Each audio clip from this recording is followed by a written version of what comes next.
Situation A. Looks like a pretty bad field against you, but you do have a Cyber Dragon, so you special summon Cyber Dragon. Your opponent, however, will respond with Bottomless Trap Hole. Now, you can save your Cyber Dragon with Book of Moon, but that's not what we're here to talk about.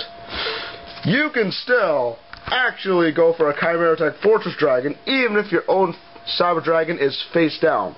Works like contact fusing, because it is. So, it is legal to send this Cyber Dragon and all your opponent's machines to the grave to special summon Chimera Attack Fortress Dragon. Well, some morons kind of borrowed and ruined my Chimera Attack Fortress Dragon, so I don't have one. But yes, you can send a face-down Cyber Dragon on your side of the field with a contact fusion to get out Chimera Attack Fortress Dragon. It's perfectly legal.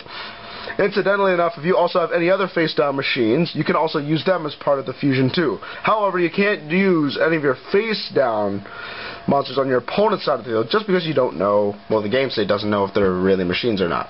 So you can't use this, but if it's like this, then that's perfectly fine, assuming it's a machine. And it is. There you go. Okay, situation B. So I activate my Bronix effect to pitch Book of Moon to put bounce Machina Fortress. Now, since it got targeted, now we play Divine Wrath, discarding Bottomless Trap Hole. Guess what? Divine Wrath was an illegal activation. You cannot actually Divine Wrath the effect of Machina Fortress discarding a card in the hand because it's actually a continuous effect. That just is applied and doesn't actually use the chain. So, in this case, what would happen here is Brionek would bounce, and soon when we go to resolve, we have Machina's Fortress effect discard, and then the actual bounce happens. Can't even use Divine Wrath. The only thing you can use Divine Wrath on is if Junk Destroyer, let's say, destroys it in battle, and Machina Fortress is about to destroy a card, then we can activate Divine Wrath from there. But other than that, that's the only time you can use Divine Wrath on Machina Fortress, is when it's trying to destroy one card in the field. Situation C. Machina Fortress attacks the face-down monster, which reveals to be an X-Saber Dark Soul.